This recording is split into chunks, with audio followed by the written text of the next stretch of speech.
Les films, ça sert à ça, à apprendre à vivre, à apprendre à faire un lit. Chères auditrices, chers auditeurs, bonjour et bienvenue dans Ouvert pour Inventaire, nouvelle formule, deuxième itération. C'est-à-dire que c'est le deuxième épisode qu'on consacre au cinéma d'action des années 80. La semaine dernière, vous nous avez écouté parler de Die Hard de John McTiernan. Cette semaine, nous parlons de Police Story, réalisé par Jackie Chan en 1985. Ah, voilà. C'était un test pour voir qui avait vraiment réalisé. Bonjour Quentin. Bonjour. Bonjour Alénis. Bonjour. Donc, comme vous l'avez maintenant compris, on va à chaque fois se concentrer sur un film. On le redit parce que c'est la deuxième. Peut-être que vous n'aviez pas écouté notre épisode précédent. Pardon. Mais on répétera plus après. Hein. Et voilà, on va arrêter de le rappeler au bout d'un moment merde. parce que de toute façon, le concept c'est simple. Il y a un titre, ça s'appelle Police Story. On parle de Police Story. On parle de Police Story parce qu'on a décidé de s'intéresser au cinéma d'action des années 80. Quand on pense à ça, on pense tout de suite au cinéma américain, Stallone, Schwarzenegger, Bruce Willis, etc. Mais on s'était dit que c'était intéressant d'explorer une autre facette du cinéma d'action mondial.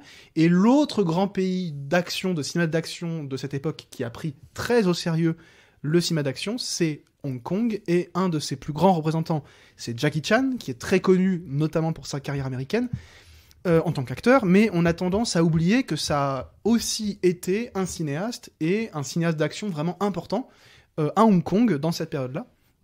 Et donc, le film dont on parle aujourd'hui, c'est Police Story, qui est sans doute son plus connu, son plus important, et celui aussi qui va en fait avoir le plus d'impact, puisque c'est un film qui va d'un côté un peu s'inspirer du cinéma américain pour tout un tas de personnages, de situations, etc., et qui va en retour énormément inspirer le cinéma américain, et notamment les chorégraphes, les cascadeurs, et notamment des chorégraphes devenus cascadeurs, puisqu'il y a aujourd'hui quelques cinéastes aux États-Unis, notamment celui qui a réalisé Bullet Train, alors je me souviens plus de son nom, mais qui est à la base cascadeur, et dont la plus grande source d'inspiration est Jackie Chan, donc on voit que tout ça est un peu consanguin en fait, tout le monde s'est inspiré de tout le monde. Je sais pas si c'est le mot que j'aurais choisi. Ceci explique cela.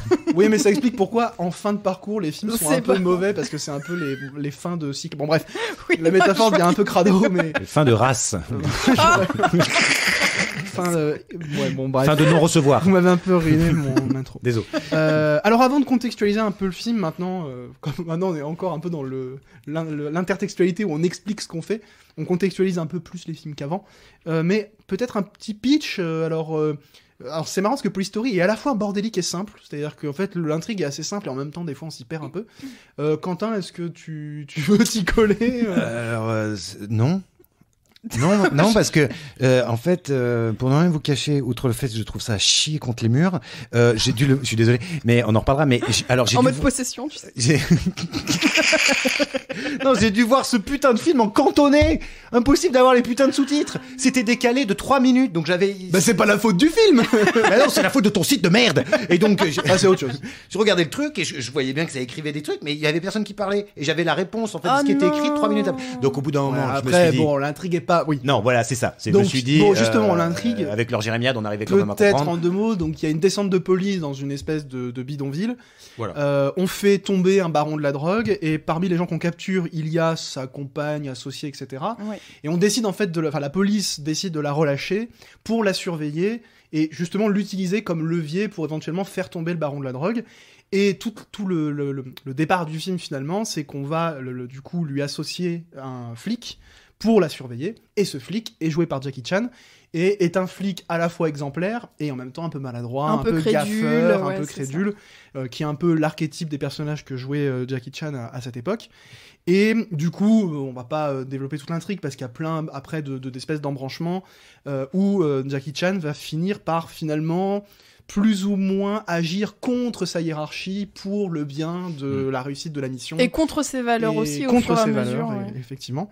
Et ça va l'amener dans tout un tas de situations complètement rocambolesques, puisque le cœur du film, ça reste les séquences d'action, c'est pour ça qu'on en parle, qui ont comme particularité d'être chorégraphiés, joués par Jackie Chan et filmés par Jackie Chan, et de correspondre finalement aux standards du cinéma d'action de cette époque à Hong Kong, qui en fait reposait beaucoup sur les arts martiaux. Donc l'une des grandes différences avec Die Hard, dont on parlait la semaine dernière, c'est qu'ici, il y a pratiquement pas, à part la séquence d'ouverture, qui repose beaucoup sur les gunfights, donc les combats à base de fusillade, tout simplement, mais beaucoup plus sur les arts martiaux, notamment du kung-fu, mais aussi beaucoup sur l'art de la chorégraphie de l'opéra de Pékin, puisque Jackie Chan, comme d'autres réalisateurs de cette époque, comme Sammo Hung, qui était toujours acteur-réalisateur, ont été formés à l'Opéra de Pékin, qui leur a donné un petit peu cette conception opératique finalement des films, c'est-à-dire que les films sont toujours une espèce de mélange entre la narration, la chorégraphie, les combats, et la chorégraphie finalement très...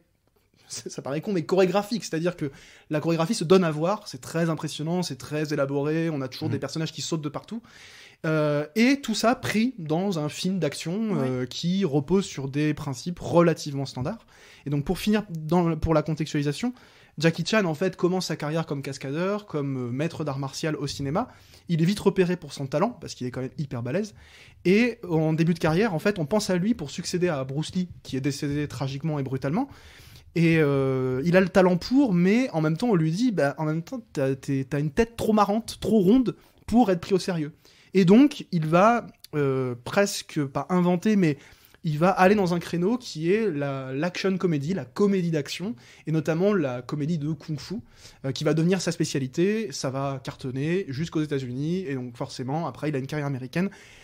Et de toute façon, voilà, on va chacun parler un peu du film, mais moi, je parlerai spécifiquement, en tout cas, de ce qui différencie les films hongkongais, et particulièrement Police Story, du cinéma d'action américain, parce qu'en fait, c'est deux conceptions assez différentes de comment on fait de l'action, comment on la filme, et comment, en fait, on agence tout ça pour qu'à la fin, ça fasse un spectacle, en quelque sorte.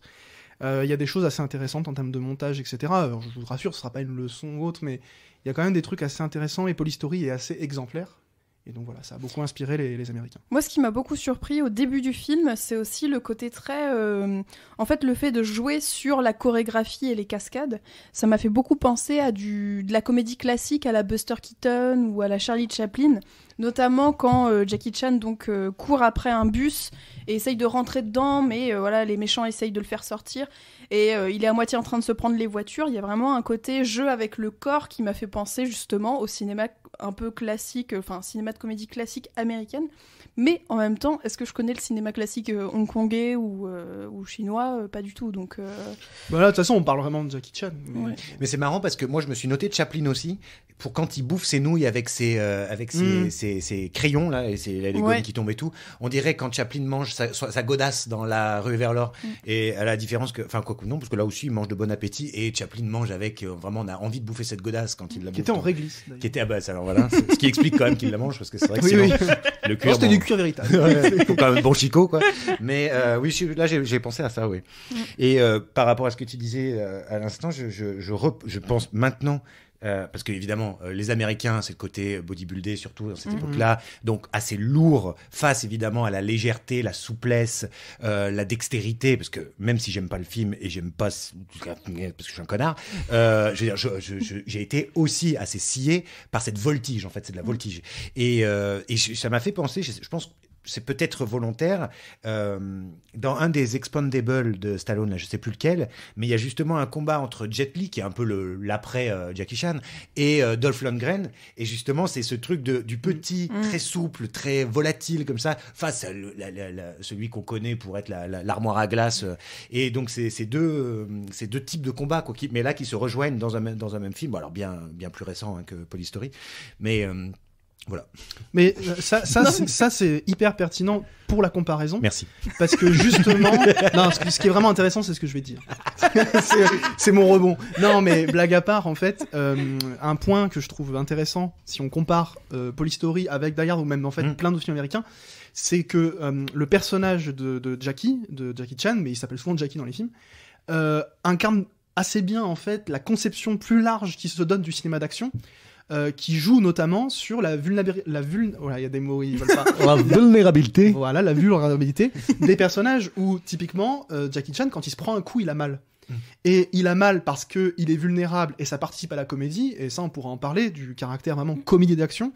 Parce que c'est assez essentiel, et en même temps le fait que quand on prend un coup, il a des conséquences. Et ça, c'est une des grosses différences entre le cinéma d'action américain et hongkongais, c'est que les coups, déjà, en fait, ils font plus mal à l'écran parce qu'ils sont vraiment portés. C'est des pratiques en arts martiaux, donc les coups, ils se les mettent de manière retenue, hein. Ils se font pas mal pour se faire mal, mais ils sont mal quand même parce qu'ils combattent vraiment, ils se mettent quand même des grosses tatanes. Et tout ça, en fait, est porté aussi par la mise en scène.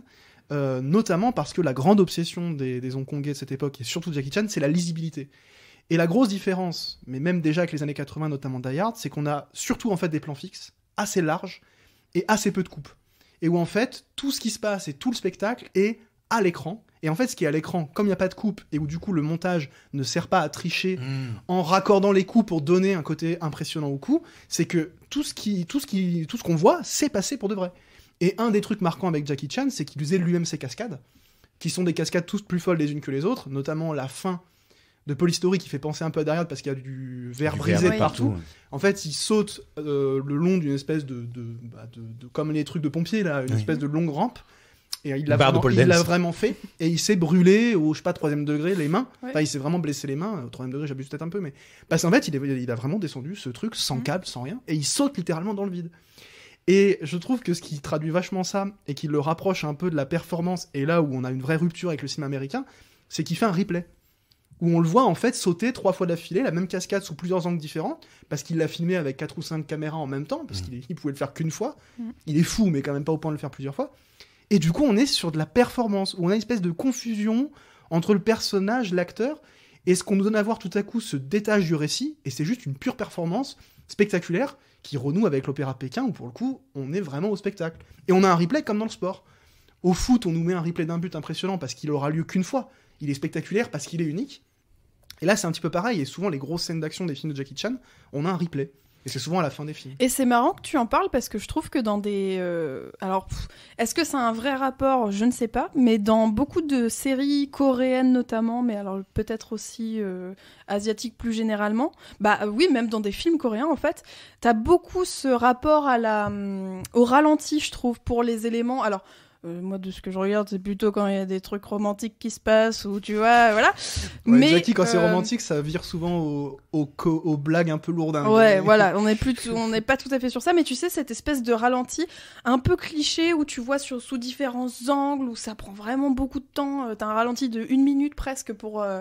Mais ça, c'est marrant, je pense que c'est peut-être un peu culturel, parce que j'ai pas l'impression que... C'est un contrat tacite entre le public et les réalisateurs, où... alors, bon, c'est très différent dans d'autres cadres, là, c'est vraiment sur la question de l'action, mais il y a une acceptation beaucoup plus grande que dans les films américains de la rupture, en fait, du contrat tacite, de la suspension d'incrédulité, où, en gros, le grand modèle du cinéma américain, c'est la transparence. En gros, c'est ce qu'on voit, on doit croire que c'est vrai, entre guillemets. C'est-à-dire que le film fait tout, et de moins en moins avec le temps, et justement la postmodernité qui revient finalement souvent, mais le cinéma classique américain, dont on parlera bientôt, son grand truc, c'est nous faire oublier qu'on regarde un film. Ouais. C'est ça la transparence, quoi. C'est en gros, tout est mis en œuvre. Le boulot du cinéaste, c'est nous faire oublier qu'on regarde un film pour nous faire croire à ce qu'on voit.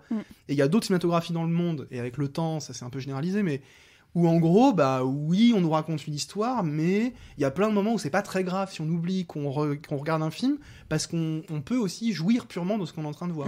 Et Jackie Chan, c'est complètement ça. Le côté contemplatif du spectacle. Soit contemplatif, soit juste impressionnant. Il y a plein de moments où Jackie Chan, il s'en fout du récit. Il y a plein de moments où c'est suspendu, parce que, en fait, tout à coup, on veut nous montrer autre chose.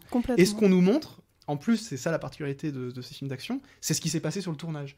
Et un truc typiquement qui est radicalement différent du film américain, c'est que dans un même plan, on a presque toujours l'action et la réaction. C'est-à-dire qu'on a le coup et son impact. Là où souvent dans le cinéma américain, il y a même certains qui disent que dans le cinéma américain, on ne voit jamais vraiment les coups. Souvent, ils sont absorbés par le montage. En fait, on a le plan 1 où il y a le coup qui part, et le plan 2 où le personnage reçoit le coup. Et en fait, le coup, il est absorbé par la coupe entre les deux plans. Là où dans le cinéma hongkongais, c'est presque l'inverse. C'est que les coups, soit ils sont dans le même plan, soit ils vont même en fait montrer l'action 2 fois. Puisqu'en fait, on montre une première fois le coup, on coupe, et le plan suivant reprend quelques millisecondes avant où le coup n'est pas encore donné. Et en quelque sorte, on le voit 2 fois. Voilà, et notre cerveau, en fait, l'associe à un seul coup. Mais comme on l'a vu 2 fois, ça lui donne plus d'impact. Et si vous voulez aller plus loin sur ces questions, parce que je vais m'arrêter là avant de vraiment que ça devienne une leçon de montage, je vous conseille d'aller voir une vidéo de Tony Zhu, qui est monteur et qui avait une chaîne YouTube avant vraiment formidable, qui s'appelle Every Frame a Painting, qui parle de cinéma, qui parle beaucoup de montage. C'est entièrement sous-titré en français.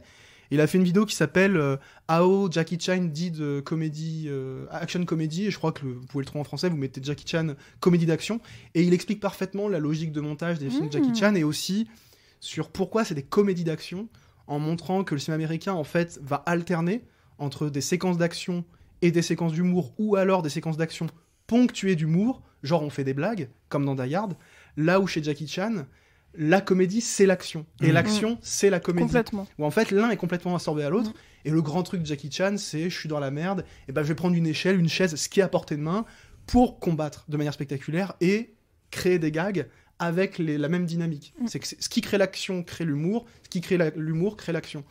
Et il l'explique très bien, et je trouve que ça permet d'entrevoir ce qui est intéressant, et ce qui me plaît moi dans ces films-là, c'est qu'un mec comme Jackie Chan a pris extrêmement au sérieux l'action et la comédie, et en a fait vraiment un truc à part entière, et qui va beaucoup inspirer les Américains. Et juste je termine en rebondissant sur ce que je te disais, oui, le lien avec Keaton, il est énorme, et pour moi, même en fait, Jackie Chan est le dernier grand héritier du burlesque, parce qu'il a un corps burlesque, c'est-à-dire un corps qui est déformable, qui souffre, qui tombe, qui se fait massacrer tout le temps, et qui se massacre lui-même, parce qu'il s'est souvent blessé gravement sur ses films pour faire des cascades impressionnantes.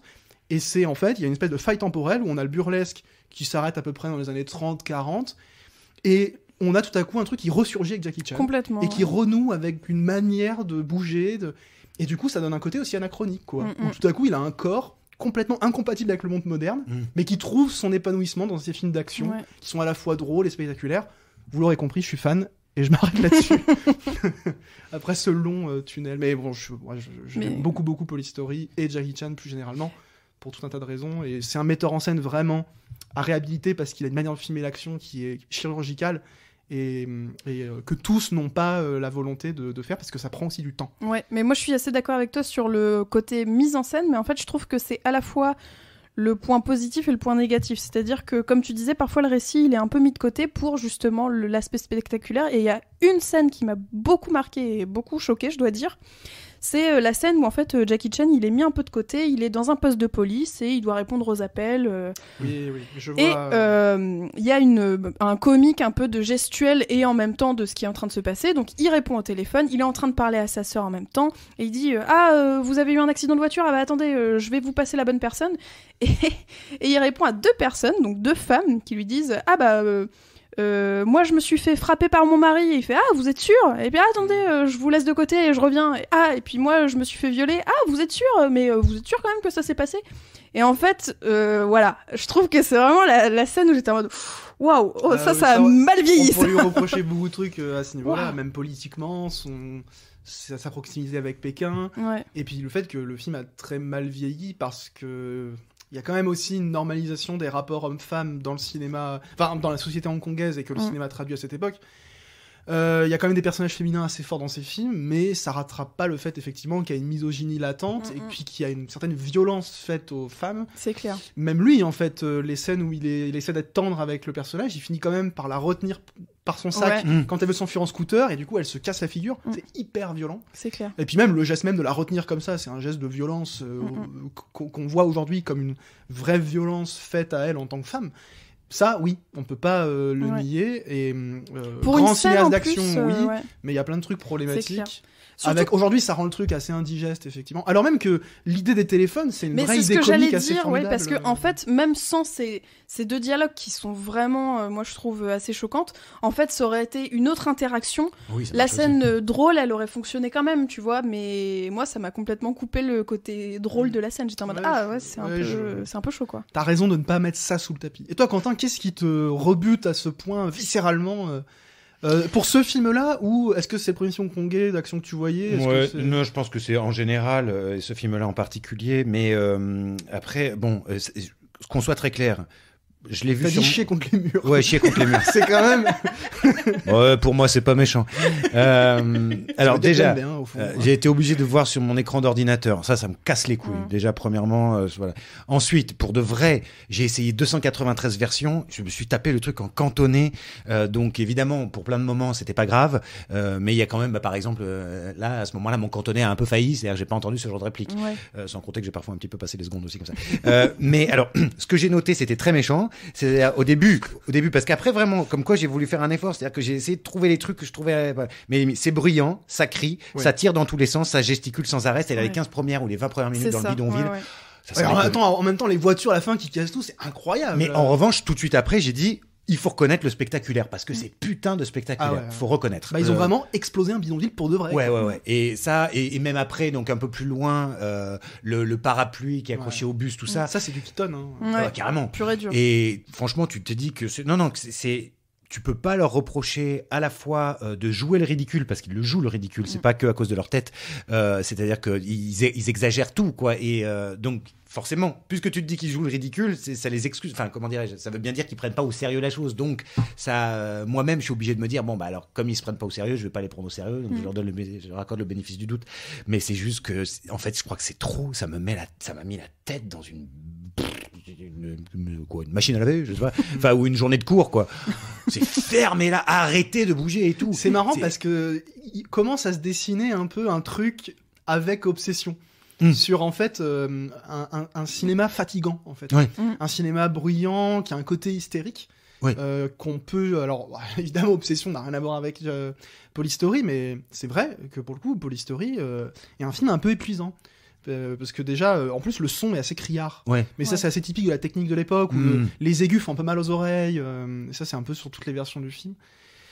Mais je vois en fait ce que tu veux dire. Ça te donne pas cette impression-là dans les films d'action américains, par exemple? Le côté explosif. Il y a le rythme est quand même différent. Et le montage absorbe beaucoup. Oui, alors en fait, c'est possible. Pour certains, ça a moins de portée. Moi, typiquement, vous l'avez peut-être compris, mais je préfère le cinéma hongkongais parce que je trouve qu'il respecte plus l'action en tant que truc qu'on met en scène sérieusement, et qu'on doit trouver un moyen de le mettre en scène, un espace, une temporalité qui permet justement de rendre ça vraiment impressionnant et avoir de l'impact. Et d'un autre côté, en fait, c'est donc la lisibilité par le plan fixe, qui est le cas de Jackie Chan. Il y en a d'autres qui font pas ça, Tsuyar qui fait pas ça par exemple, bref. Mais le cinéma américain, en absorbant ça dans le montage, ça rend en même temps un truc un peu plus fluide et plus consommable, entre guillemets. Absolument. Et je pense que là, ça va dépasser probablement nos compétences, mais je pense que si on faisait une analyse, par exemple, des fréquences de son, on découvrirait que est-ce que c'est dû déjà à le placement de la voix entre un américain plus grave et là où c'est vrai que c'est vite dans les aigus aussi les voix, et peut-être tout simplement la technique de son, enfin de ces tournages, fait que oui, c'est explosif, c'est aigu, c'est casse-couille dans ce cinéma, alors que c'est beaucoup plus aseptisé chez les Américains. Et ça peut être une critique, c'est-à-dire qu'évidemment, on rend tout tellement propre tout le temps, que ce soit le son, le bruit d'un pistolet ou machin, qu'en fait tout est lissé. Et là, je suis d'accord que ça met une distance. En fait, c'est pour ça qu'on peut voir tout et n'importe quoi. Un gamin qui se ferait couper en deux ou un coup de fusil, c'est pareil, quoi. Et là, c'est forcément ça, on sort peut-être un peu de sa zone de confort avec enfin, en tout cas moi. Je pense que c'est ce que tu dis est important en fait là, sur l'habituation. Alors attention, quand on voit ces films-là et qu'on est rebuté, il y a un truc complètement normal et peut-être un peu naturel, parce que quand t'es habitué, c'est pas un mal, t'y peux rien, t'as grandi avec le cinéma d'action américain, il y a tout à coup un choc en fait, parce que c'est une manière de raconter, une manière de jouer. Il y en a plein par exemple qui ont du mal avec le cinéma japonais, notamment un peu classique, les films de Kurosawa, parce qu'ils ont l'impression que Mifune par exemple dans Rashomon il surjoue. En fait c'est le jeu hérité du théâtre no japonais qui exacerbe beaucoup les émotions. Je pense que le cinéma hongkongais il est beaucoup de ce côté là, ça exacerbe énormément, c'est à dire que la surprise elle est surjouée, t'as l'impression que les mecs ils cabotinent tout le film, alors qu'en fait c'est disons leur approche du jeu, mais qui peut effectivement donner un côté épuisant. En tout cas ce que je veux dire c'est que je comprends ce que tu dis, et que l'écart qui est un écart culturel et un écart de pratique filmique que moi j'ai un peu présenté sous l'angle de la mise en scène pure, mais qui se joue aussi sur d'autres trucs qui sont culturels. Par exemple, cette scène du téléphone où il y a un truc un peu banal qui nous choque parce que juste on traite pas les gens comme ça, et a fortiori des femmes qui ont subi des violences, c'est pas du tout un sujet drôle. Le film s'en fout en fait, c'est même pas qu'il en fait une blague, c'est juste qu'il s'en fout. Alors non, on s'en fout pas. Et un côté très sur le jeu, et du coup les tonalités que ça donne au jeu, qui sont, comme tu le dis, la notion d'aigu elle est littérale, parce que le film est aigu au son, mais il y a un côté aigu aussi dans le jeu même en fait, c'est un jeu aigu, c'est-à-dire qu'il monte les potards assez haut, le moindre truc appelle une espèce comme ça de surénergie tout le temps. Moi j'ai pas eu trop cette impression là, mais aussi je pense très fortement parce que je l'ai regardé en VF. Et du coup, même si tout était un peu surexcité, quoi, dans cette énergie-là, en fait, le fait d'entendre des voix françaises, ça te donne pas la même impression. Je pense que ça réoccidentalise en fait. Ça allège un peu cet aspect-là. Et aussi une autre chose, je reviens un peu sur cette scène donc des téléphones. En fait, je pense que c'est aussi une façon de montrer que Jackie Chan, qui est considéré comme un bon flic au début, il y a un espèce de basculement où il devient plus un bon flic en fait. Ses valeurs commencent Il est plus un quand peu... même maladroit que foncièrement un sale type, quoi. Bah, à la fin, il est Plus sombre.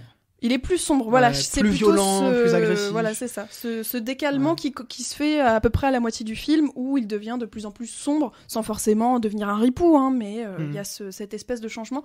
Et d'ailleurs, cette espèce de changement, il est aussi amorcé par des suspicions de corruption. Et ça, je me demande si c'est pas un truc un peu culturel ou pas. Enfin, tu vois, est-ce qu'il n'y a pas une sorte de critique entre gros guillemets du système hongkongais ou je sais pas trop. Mais il se moque un peu, en tout cas, il se permet au début, tu vois, quand ils le prennent en photo parce que c'est un peu le héros de la prise de la descente dans le bidonville. Et on sent qu'il se moque un peu du côté, même lui, il sait pas pourquoi il est tombé là, et puis il est tellement naïf qu'il fait un peu le gamin en mode coucou maman, je passe à la télé, et que c'est mal vu, et qu'en fait ils l'ont mis là parce qu'il est malléable aussi. Et justement, plus le film avance, moins il est malléable, et à la fin, c'est lui-même qui décide d'aller contre sa hiérarchie, et tout à coup, il a un visage moins souriant, il a le visage. Il se prend des bouts de verre, donc il a un visage un peu tuméfié, il a du sang, et il y a ce jeu. Et puis on est en colère, c'est la fin, et la toute fin, c'est l'émotion et la colère, on dirait presque la fin du premier Rambo. C'est-à-dire que là, oui, il y a quelque chose, on rigole plus. C'est plutôt après 7h40 quasiment à faire des bruits et des gestes et puis beaucoup de sourires et de grimaces à faire le con. Là, il y a quand même ce moment un peu, sérieux. Et parlons du générique, c'est un truc très typique de Jackie Chan. Je sais pas si ça vous a frappé, mais déjà on découvre qu'il y a une marque de montre française qui a participé plus ou moins à la production du film. Enfin, il y a une marque de montre, en tout cas, et je crois que c'est une marque plus ou moins française. Je dis peut-être une connerie, vous vérifierez. Ça me dit quelque chose. Ouais, on voit une marque de montre qui s'affiche, ça m'a marqué. Et téléphone. C'est surtout making of, quoi. C'est-à-dire qu'on arrive derrière et là on voit le boulot. Et qui vient attester une nouvelle fois de on l'a vraiment fait, on vous le prouve, et la performance pure ça ajoute compte quasiment autant que la narration. C'est-à-dire que c'est un film aussi performatif que narratif. Et ça, c'est un truc mais tellement différent du cinéma américain, c'est presque en opposition, que je trouvais intéressant d'avoir ces deux approches du cinéma d'action qui se répondent, qui s'influencent. Comme on l'a dit, Jackie Chan s'inspire des films de police américains. Il va inspirer le cinéma américain, et en fait, il y a des inspirations et en même temps des oppositions. Je trouvais ça assez passionnant. Ouais, c'est intéressant. Oui. Je trouve ça assez intéressant. Est-ce que c'est un film que vous recommandez plutôt ou... Je fais le taf à votre place. S'il faut. Non, mais je crois que toi, tu l'as bien recommandé. Ouais. Moi, non, parce que peut-être que si je le. Non, je reviens. Moi, je trouve qu'il a. En fait, pour tout ce qu'on a dit. Non. J'allais dire, si je le revoyais, peut-être avec les sous-titres et tout, pour comprendre un peu plus. Mais je crois que j'y arriverais pas. Ouais. Ça a été déjà une douleur. Oui, non, mais vas-y. Ça ne passe pas de la vraiment détestation à la tentative de meurtre non plus. Oui, voilà. Moi, j'aime bien. En fait, moi, je suis un peu une fan de catch. C'est-à-dire que j'aime bien ce qui est spectaculaire, ce qui est orchestré, ce qui est chorégraphié. Donc, en soi, tous ces aspects-là m'intéressent beaucoup. Mais j'ai pas pour autant passé un excellent moment, notamment parce que je trouve que le film a quand même mal vieilli à cause de certaines scènes dont on a parlé. Et donc voilà, moi ça me met mal à l'aise et ça me fait vraiment sortir du côté comique en fait. Je peux pas associer comédie et violence. Enfin voilà, ça c'est des choses qui me laissent un peu en dehors. Mais comme ce dont on avait parlé avec Die Hard, où parfois il y a des choses où culturellement on n'est pas d'accord. Et ça peut nous faire, en tant que spectateur de 2023, sortir un peu de ce côté. Ah ouais, d'accord, la rédemption du personnage, c'est ça quoi. Donc je sais pas si je le recommanderais. En tout cas, peut-être s'intéresser à ce cinéma-là. Je sais pas si je commencerai avec ce film-là, mais j'en ai pas d'autres en tête pour l'instant, donc voilà. On y reviendra peut-être un jour sur d'autres aspects du cinéma hongkongais, puisque c'est un cinéma très riche, et il n'y a pas que Jackie Chan, il n'y a pas que le cinéma d'action. Mais on n'a pas parlé de toute la séquence de fin en centre commercial qui est assez folle, où ils battent avec des motos, il y a du bruit de verre partout. Bon, il y aurait quand même beaucoup de séquences assez dingues, prises isolément. Quand même, ma préférée, si je peux, parce que cette scène m'a... pour le coup beaucoup plus, c'est celle dans l'appartement de la jeune femme qui doit surveiller, où son collègue vient avec une cagoule, il se fait passer pour un tueur et il se fait assommer par la jeune femme, et du coup Jackie Chan fait semblant de se battre avec. C'est du pantomime ça, c'est pur burlesque. Et on voit les fesses de Jackie Chan sous la douche aussi. Ah oui, moi je me suis noté ça. Ouais. On va finir sur ça d'ailleurs. Oui, voilà. Les fesses de Jackie Chan. C'est très bien. Bon, on a fini ce premier mini-cycle de cette nouvelle formule, je vous rappelle, ouvert pour inventaire, Regenerated. Et nous nous retrouvons donc pour les 4 prochaines émissions avec, dans l'ordre, à partir de la semaine prochaine. À partir de la semaine prochaine. Oui. Alors j'ai pris mon agenda, comme vous pouvez l'entendre. L'agenda de Louis. On commence donc le 3 février avec Fenêtre sur cour, qui annonce en fait le thème de notre cycle. Oui. Et à Lénis, en l'occurrence, on va parler de films Classique. Américain. De grands chefs-d'œuvre. Enfin, en tout cas, de grands chefs-d'œuvre. Moi, c'est mon avis. Des années. 50. Oui. 50. Des Oh là années là, de les 50. Oui, c'est ça. De la décennie des années 50. Tout à fait. Donc il y aura 4 classiques américains des Oui. années 50. Voilà. 2 cinéastes différents, assez différents, puisqu'on commence avec Fenêtre sur cour de Hitchcock, donc le 3 février. On continue avec La fureur de vivre de Nicolas Ray avec James Dean le vendredi 10 février. Ensuite, La nuit du chasseur de Charles Langton avec Robert Mitchum le vendredi 17 février. Et Oui. puis enfin, on termine ce cycle avec All About Eve de Mankiewicz qui sera diffusé le vendredi 24 février. Et je vous rappelle que ce sera toujours les vendredis à partir de midi. Voilà. Tout à fait. Et là, vous n'avez pas d'excuses, vous pouvez regarder les 4 films avant même d'écouter les épisodes. Et Et oui, d'ailleurs, tout à fait. je pense qu'on peut quand même vous les conseiller en avance parce que Ouais. ces 4-là, c'est quand même des. Et puis comme vous avez vu, on parle quand même maintenant, comme on est sur un film à chaque fois, on en parle un peu plus, entre guillemets. Donc les avoir vus, c'est quand même pas mal pour avoir les référents en tête. Tout Voilà. à fait. Enfin, les films, quoi. Sur ce, on vous souhaite une bonne fin de journée, une bonne fin de soirée, un bon week-end, une bonne semaine, tout ce Bah, que la vous semaine voulez. prochaine, quoi. Et on se revoit la semaine prochaine. Et abonnez-vous. Salut, salut. Ciao.